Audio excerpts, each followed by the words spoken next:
Bab 824. Membantu kalian untuk pergi. Siapakah yang merupakan lawakan? Sekarang dilihat-lihat, jelas adalah Griselda berdua adalah yang paling kocak itu. Kami mengakui bahwa salah menilainya. Ekspresi Kuantum langsung berubah. Dia berusaha menahan amarah dan berkata seperti begitu. Dia tidak lupa dengan tujuan kembali kali ini, jadi dia harus bersabar. Tapi kami berdua sudah menyesal, apakah kita masih boleh kembali satu tim? Griselda berkata dengan penuh kasihan. Benar, jika kita satu tim, efektivitasnya pasti akan meningkat drastis. Kuantum juga berkata sambil tertawa. Dan kalian masih bisa mendapatkan persahabatan dari keluarga Su dan keluarga Xiong. Seusai mereka berkata, mereka sama-sama menatapi Erik. Mereka berdua juga menyadari bahwa sebenarnya Eriklah yang memegang keputusan. Dan menurut mereka, Erik pasti akan setuju. Bagaimanapun juga, Erik hanyalah orang kecil yang tidak dianggap di dunia luar, sedangkan mereka adalah keturunan dari keluarga tersembunyi. Ada teman seperti begini juga sudah cukup membuat Erik berjaya. Kalian menyesal, kata Erik. Sebelumnya kami memang bersalah. Griselda berkata sambil tersenyum. Tapi jika aku tidak salah ingat, ketika kalian pergi, kalian bilang tidak akan pernah menyesal, dan akan mendapatkan kesempatan yang lebih besar daripada kami. Kata Erik sambil tersenyum. Hahaha, waktu merasa dirinya rugi dan bisa tanpa perasaan langsung pergi dengan tanpa beban dan ketika melihat kami berjaya dan kembali untuk join tim, apakah menurutmu kami adalah orang tolol? Perkataan menyindir dari Erik membuat wajah mereka berdua menjadi merah. Maksudmu kamu mau menolak aku dan gadis suci keluarga Su? Kamu jangan lupa, jika kamu melakukan begitu, sama saja kamu menyinggung keluarga tersembunyi, kamu akan susah untuk menerima ini semua. Nada bicara Kuantum juga menjadi keras dan sedikit penuh ancaman. Hahaha, apakah aku seharusnya takut? Erik mencibir. Namun aku sama sekali tidak peduli, mohon pergi dari sini. Kalian pergi saja, menurutku kita tidak cocok bertempur bersama. Andri juga berkata, dia mengulangi perkataan mereka sebelumnya. Kalian.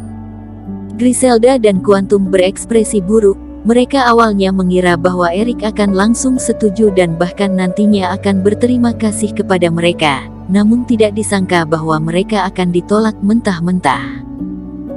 Namun jika mereka pergi, maka mereka akan menghadapi monster yang sangatlah kuat dan mereka sama sekali tidak bisa mendapatkan sinar hadiahnya lagi. Ini membuat mereka berdua merasa sangatlah tidak ikhlas. Huff, aku tidak akan pergi, apa yang bisa kalian lakukan? Ekspresi Kuantum berubah, dia tiba-tiba mencibir. Griselda juga tidak mau pergi. Sesuai dengan aturan di tempat ini, asalkan kita berdiri di sebuah tempat yang sama, maka monster yang akan dibunuh juga akan dibagikan sebagian kepada kami. Jadi kamu setuju juga harus setuju, tidak mau setuju juga harus setuju juga. Kuantum menyadari masalah terpenting, dia langsung tertawa terbahak-bahak. Gadis suci Su, kita tidak pergi, kita di sini saja. Melihat Erik tidak mau setuju untuk satu tim, mereka lalu main tidak tahu malu. Dasar tidak tahu malu. Andri mengerutkan keningnya, dia menatapi Griselda dan berkata, apakah kamu juga berpikiran seperti begitu? Kakak Zu, aku juga tidak punya cara lain, demi mendapatkan hadiah, kami hanya bisa begini. Kata Griselda sambil tersenyum. Sepertinya kedua orang tidak tahu malu ini harus kita usir. Erik mencibir ketika mendengar itu. Dasar bajingan, jangan kira sok pintar dan menemukan cara mudah untuk mendapatkan hadiahnya, dan kamu sudah bisa sombong. Ekspresi Kuantum galak, kamu sebaiknya bunuh monster saja dan bagikan kepadaku, jika tidak aku gunakan satu kali tinju untuk menghancurkan tulang tanganmu. Benarkah? Erik mencibir. Jika kalian tidak mau pergi, maka aku hanya bisa bantu kalian untuk pergi saja. Erik seusai berkata, badannya langsung mendekat ke arah Kuantum. Cari mati. Kuantum marah, dia meninju. Tinju kedua orang itu bertemu. Ekspresi Kuantum seram, dia mengerahkan seluruh tenaganya. Sekalipun akan membuat satu tangan Erik menjadi cacat, dia juga akan memberikannya sebuah pelajaran dan membuatnya menjadi bawahan kerja Rodi buatnya. Namun ketika kedua tinju benar-benar bertabrakan, ekspresi Kuantum langsung berubah. Dia merasakan tinju Erik keras bagaikan besi, dan sebuah tenaga besar terasakan dan membuat tenaganya hilang semua. Tulangnya terasa berbunyi, dan rasa sakit terasakan. Kuantum mengerang kesakitan, tenaga yang kuat terasa menghajar badannya dan badannya terbang keluar, bagaikan sebuah meteor yang terbang dan jatuh puluhan meter di luar sana dan mengenai sebuah bebatuan. Bebatuan retak dan debu berada di mana-mana. Kuantum menghempaskan nafas dengan susah, dia memegang tangannya dan berdiri lalu dia melihat tangannya dengan kaget, tangannya penuh dengan darah, tulang tangannya patah hanya dengan sekali tinju dari Erik saja. Griselda berdiri di samping dan benar-benar bingung juga, Kuantum ternyata dikalahkan oleh Erik dengan satu jurus saja. Erik ini ternyata begitu kuat. Ketika menyadari lirikan dari tatapan Erik, dia tegang hingga mundur. Dasar bajingan, kamu ternyata juga ada cara pemurnian tubuh. Kuantum tidak berani percaya, kedua matanya menatapi Erik dengan marah. Dia juga adalah keturunan dari dunia tersembunyi, dia mengenal banyak hal, dari tadi bertempur, dia tentu saja mengerti bahwa yang digunakan oleh Erik adalah tenaga dalam. Kamu sungguh lucu sekali. Erik menatapinya dan berkata, aku sudah pernah bilang, aku tidak menggunakan Reiki, jika aku tidak menguasai tenaga dalam, apakah aku harus sama seperti kamu dan harus bertarung dengan monster menggunakan cara tidak tahu malu? Kamu. Baik, kamu sungguh baik, aku salah lihat orang. Kuantum gemetaran dan mengertakkan giginya, dia menatapi Erik dengan tatapan dendam, seolah ingin mengukir tampang orang itu di benaknya. Meskipun dia luka parah, namun dia tidaklah ikhlas. Jika dia tahu bahwa Erik menguasai teknik pemurnian tubuh, dia tentu saja tidak akan memilih untuk main keras dengannya. Kita akan bertemu nanti, Hario, kamu tunggu saja nanti. Kuantum memegang tangannya yang terluka dan pergi.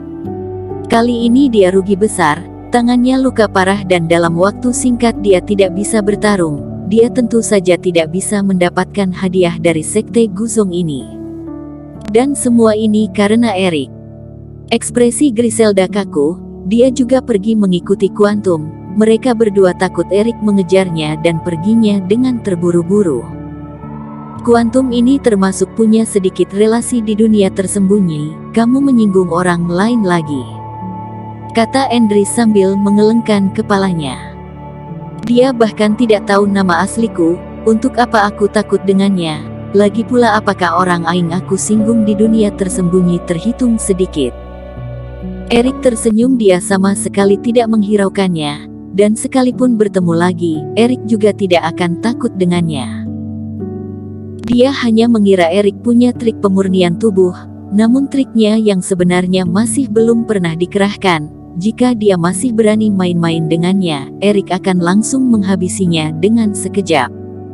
Tidak perlu peduliin mereka, kita lanjut saja. Erik tidak lama kemudian langsung melupakan masalah mereka berdua, dia lanjut membunuh monster bersama Endri.